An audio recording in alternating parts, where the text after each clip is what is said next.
자기의 컨텐츠가 뭐고 이 컨텐츠를 계속 할 수 있는지를 생각을 했으면 그 다음에는 좀 내가 생각하는 그 컨텐츠가 좀 지금 시대성에 맞는지를 뭐 트렌드적인 거를 고민해야 될 것 같고 그 다음에 에세이여도 형태가 좀 다르거든요. 뭐 표지가 약간 일러스트 그림이 들어간다든가 아니면 글을 더 부각시키고 싶으면 뭐 그림이나 사진보다는 그냥 글 오로지 이렇게 글이 텍스트가 잘 보이게 편집하는 경우도 있고요. 작가님은 자기 자신의 글이 어떤 게 장점 같아요? 어떻게 표현되고 하고 싶었던 게 있었는지. 약간 어느 정도 시대가 지나니까 솔직함이 미덕 같은 그게 있고 그렇게 시대적으로 분위기가 많이 바뀌어가면서 예전에 뭐 좀 예의적으로 쓸데없이 감췄던 부분 같은 것도 이제는 그냥 다 그게 뭐가 비밀이냐 뭐 이런 식으로 이렇게 뭐 말 못할 게 뭐냐 이런 식으로 점점 투명한 걸 요구하고 뭔가 사람들도 그런 걸 좋아하고 하는 것 같더라고요. 좀 그런 부분에서 사람들이 약간 속 시원해하는 그런 것도 있었던 것 같고. 맞아요. 뭔가 좀 뜸들이거나 뭐 은유 이런 거보다는 좀 직설적이기도 하고 그리고 결정적으로 그 아까 얘기했던 글의 소재들이 지금 딱 작가님이 고민하는 그 지점들이 독자분들이 또 고민하는 지점이잖아요. 맞아요. 제 책을 읽어주시는 분들이 딱 제 나이대랑 비슷한 게 뭐 평범하게 다들 하는 생각, 고민 이런 거인 것 같아요.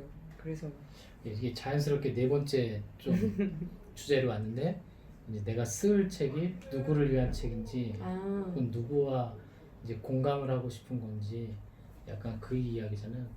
결국 아까 이제 처음에 말했던 작가님 같은 경우는 20대 여성들이 또 문제를 다루기도 했고 그렇죠. 이야기의 톤이 작가님 같은 경우는 좀 제 보기에는 좀 어떻게 보면 솔직하기도 하고 좀 세 보이기도 하고 그렇죠. 맞아요. 근데 그래서 좋아해 주신 것 같아요.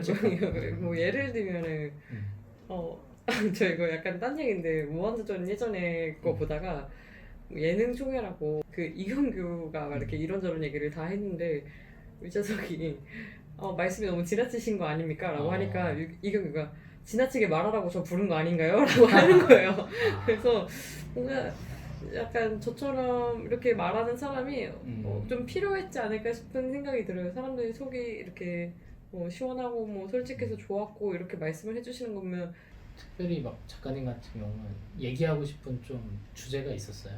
뭔가 이게 제일 내 책에서 얘기하고 싶었던 부분 아닐까 싶었던 게 그 100번을 생각해도 이상한 이야기? 그 시리즈가 저가 약간 글을 쓰게 해준 어떤 원동력이 된 글인 것 같아요.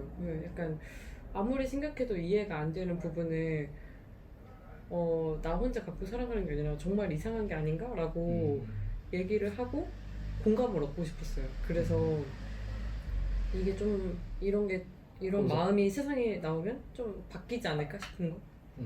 그때 저는 어렸고 뭔가 이 상황 자체가 되게 이상한 것 같은데 뭔가 아무렇지 않게 흘러가는 게 너무 이상해서 그 부분에 대해서 뭔가 탁 짚고 싶어서 조금 이제 편집자로서 그런 경험담을 좀 말씀을 드리면 독립출판물 중에는 약간 나의 포근했던 아얀동이라는 책이 있었어요. 그래서 이분도 이제 나의 유년 시절 그 아얀동에 대한 추억을 책으로 낸 거거든요.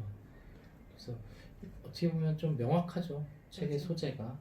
또 하나는 동전 하나로도 행복했던 구멍가게의 날들이라는 책인데 제가 좀 굉장히 좋아하는 책이에요. 이분이 이렇게 펜화 드로잉으로 전국에 있는 구멍가게만 찾아다닌 거예요. 한 20년을 찾아다니셨대요. 제가 알기로는 책도 잘 되고 그 원화 펜 드로잉 했던 원화 전시회도 미국에서도 하고 유럽에서도 하고 책도 여러 나라로 수출이 되고 20여 년 동안 남들이 진짜 알아주지 않잖아요. 그거를 꾸준히 펜화 드로잉 했던 그게 결실을 보는 과정이어가지고 내 컨텐츠가 무엇일까, 내 컨텐츠로 무엇 할까 했을 때 좀 예시, 모범 예시로 말씀드리는 거고, 왜 이제 제가 좀 얘기를 많이 하는 경우는 어떤 거냐면, 왜 말을 할 때도 어른할 때 말투가 틀리고 맞아. 친구한테 말투가 틀리고 아이들한테 하는 말투가 틀리잖아요. 그것처럼 내가 얘기하고 싶은 독자가 누구인지를 좀 가상으로 생각을 하면 글의 톤이 좀 달라질 수 있을 것 같아요. 그리고 형태도 달라지고 맞아요.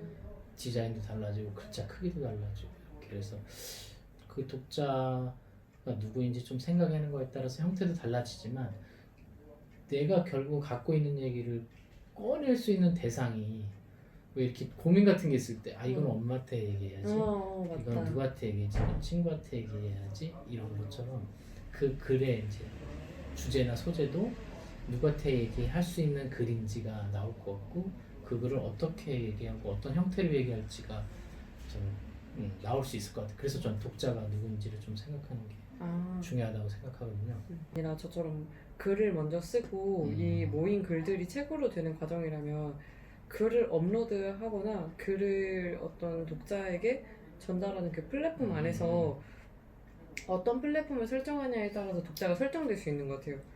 예를 들면 인스타그램으로 하면은 사실 인스타그램 제일 많이 하는 유저들이 제 나이 또래인 분들이니까, 그렇죠. 제 나이 또래인 분들이 사실 가장 구매율이 높은 것도 인스타그램으로 홍보를 하니까 그런 것 같고, 뭐 그래도 그 편집자 입장에서 하는 게 뭐냐면, 작가님이 인스타에 글을 올려서 그 인스타를 좋아하는 독자랑 결이 맞을 수도 있지만, 그보다 또 인스타에 적합한 글이었던 거죠. 맞아. 이 글을 아무리 또 그죠. 뭐 카페나 이렇게 갑자기 사이트 만들어서 하거나 한다고 이러면 그래갖고 또 그쪽에 맞는 어울리는 그건 분이 아니니까. 하진 않을 맞아. 것 같아요. 그러니까 이제 적절히 어디에 어울리는지도 알아야겠네요. 글이. 그렇죠. 플랫폼 어떤 플랫폼에 어울릴지. 그러면 이제 좀 제가 편집자로서 저희 출판사에서 책이 나올 때 좀 경험담을 가지고 이 책이 어떻게 바뀌었는지를 좀 말씀드리면, 첫 번째 책은 이 책이었어요. 낯선 곳에서 살아보기. 네, 낯선 곳에서 살아보기. 네. 그래서 보스턴에 여행기를 쓰고 싶다고 그렇게 이제 시작이 됐어요. 그래서 이제 여행의 약간 특성, 낯선 곳에서 실제 살아보려고 갔거든요. 그 내용도 보스턴에 있는 그 로컬 모임이나 친구들을 가고, 그래서 그냥 한 달쯤 두 달쯤 뭐 제주도에서 살고 싶고 낯선 곳에서 살고 싶은 그 이제 주제를 가지고 이렇게 제목을 바꾸고, 내용도 이제 낯설다는 것이 약간 인생 같기도 하고, 지금 낯선 삶을 살고 있는 거잖아요 지금. 그래서 그렇게 주제를 정하고, 내용도 이제 글의 주제에 맞게 목차를 바꿨고요. 여행의 소재보다는 주제보다. 그래서 뭐 이렇게 낯선 시간을 걷다, 약간 삶이 낯선 시간을 걷다 이런 느낌이었고, 그다음에 사랑에 대한 이야기, 그다음에 내 꿈에 대한 이야기, 뭐 이런 식으로 주제를 바꾸고 제목을 이렇게 만들었습니다. 그리고 이제 마찬가지로 색깔이나 이런 부분들도 이제 약간 30대 여성 타겟에 맞게 이렇게 바꿨고요. 그리고 또 하나 보여주면 이 책이에요. 다시 길 위에서다. 다시 길 위에서다. 요거는 사실 리스크가 굉장히 많은 책이에요. 원고였어요. 책의 작가가 남자. 그다음에 40대. 굉장히 어렵네. 어렵죠. 책의 그 장점은 뭐였냐면, 이 작가분이 사진을 취미로 하셔가지고 비주얼이 좋았어요. 사진이. 표지도 보시면 아시다시피 굉장히 좋았고, 또 하나는 이제 미니벨로를 타고서 25개국 522일 동안 여행한 책인 거예요. 그래서 쉽지 않잖아요. 이렇게 여행하기가. 그런 좀 여행의 희귀성, 그거하고 비주얼, 이 두 가지 요소를 좀 더 이렇게 책을 만들었어요. 그래서 뭐 40살 남자, 뭐 인생 이런 거보다는 약간 다시 길 위에 서다라는 것이 이제 약간 인생의 터닝 포인트 이런 기점에서 이렇게 은유적인 제목을 넣고, 그다음에 이제 여행의 형태를 25개국 522일 미니벨로 세계 여행 이렇게 이제 소재적인 부분을 넣었었고, 그다음에 이제 본문 구성 보면은 장점이 비주얼이니까 좀 사진 네, 사진을 좀 포션이 많고. 큼직큼직하게 넣어서 진짜 좋네요 사진이. 네, 엄청. 비주얼하게 응. 갔다고 비주얼 장점을 좀 어필을 했습니다. 음. 그리고 세 번째는 이게 이제 혼자가 익숙하지 못한 사람이에요. 두 개랑 좀 다르네요. 네. 사이즈도 다르고. 네. 그래서 이제 사실 이게 독립출판으로 출판이 됐던 책인데 원래 제목은 서른 즈음의 산책이었어요. 근데 이제 서른 즈음의 산책이 연령을 딱 특성화시키잖아요. 맞네. 그게 근데 장점일 수도 있는데 또 단점일 수도 있어서 있고. 그래서 맞아.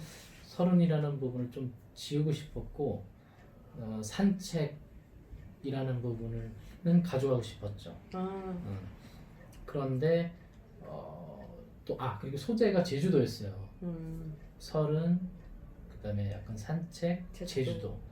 근데 또 제주도라는 부분하고 서른이라는 부분은 좀 너무, 감추고 싶었어요. 맞아요. 네. 너무 한정되니까. 맞아요. 무엇을 얘기할까 했을 때 작가가 이제 그 혼자 제주도 또 여행을 하거든요. 네. 그래서 이제 본문에 그 혼자 떠나고 싶다는 그런 생각들 좀 많이 하잖아요, 사람들이.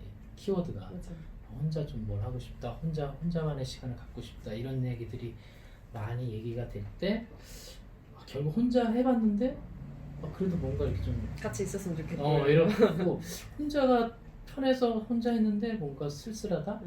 그래서 대개의 사람이 저는 좀 이 말에 맞다고 생각했거든요. 좀 공감할 수 있다. 혼자가 되고 싶은데 아직은 익숙하지 못한 거야, 사람이.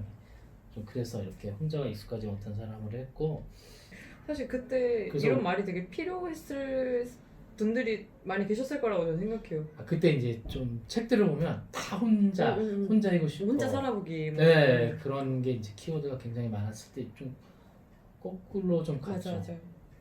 근데 뭐 제목에 대한 얘기는 좋다는 얘기를 많이 들었던 것 같아요. 좋은 것 같아요. 왜냐면 그때 저도 뭐 혼밥 혼술 혼영 이런 식으로 막 이렇게 했었을 때 그때 저도 들었던 생각이 사람들이 이게 붐이니까 막 애써서 다 혼자 막 하려고 더 오히려 막 노력하는 느낌이 드는 거예요. 네. 약간 말하자면 오기 부리는 느낌? 뭐 약간 혼자서 잘하는 게 무조건 성숙한 어른의 모습이다라고 계속 이렇게 규정 짓기 시작하고 자기도 그 틀에 맞추고 하는 그런 모습들이 보여서 뭔가 딱 약간 말하자면 트렌드에 되게 맞는 그러니까 그 트렌드랑 일치하는 건 아니지만 그 트렌드에 있어서 맞아. 수밖에 없잖아요. 그 트렌드에 있어서 확실히 더 끌릴 수 있는 제목인 것 같아요. 이게. 오늘은 여기서 이제 내 책 만들기, 내 책 쓸 때 어떻게 첫 시간 기획을 할지 그런 시간들을 가져봤어요. 편집자는 그렇습니다. 이게 사실 늘 백투 더 베이직인데 가장 책을 할 때 기본이 되기도 하지만 제일 지루한 시간이에요, 이게. 가장 출판사에 원고 투고했더니 뭐 기획안을 어떻게 써보라 그러고 또 출판사의 편집자들한테는 무조건 또 기획안을 또 컨펌을 받고 거기서 이제 점검이 이루어지니까 나 빨리 시작하고 싶은데 그런 검증 단계이기도 하고 그래서 되게 지루하고 지치는 시간인데 그렇지만 돌이켜봤을 때 이게 뭔가 건물을 짓는다고 치면 저도 지금 그 설계 혹은 계획 아닌 거잖아요. 그래서 좀 중요하다고 생각을 하고 있습니다. 그래서 맞아요. 너무 어렵게 생각하지는 그렇다고 마시고 저는 이제 책을 쓴다고 했을 때 그냥 무작정 쓰기보다 누구하고 이야기 나눌 책인지 그다음에 내가 지속적으로 좀 인생을 걸고 쓸 책은 또 어떤 건지 그 주제에 부합하는지 그렇게 생각을 한번 하는 시간이었으면 좋겠습니다. 좋았습니다. 네.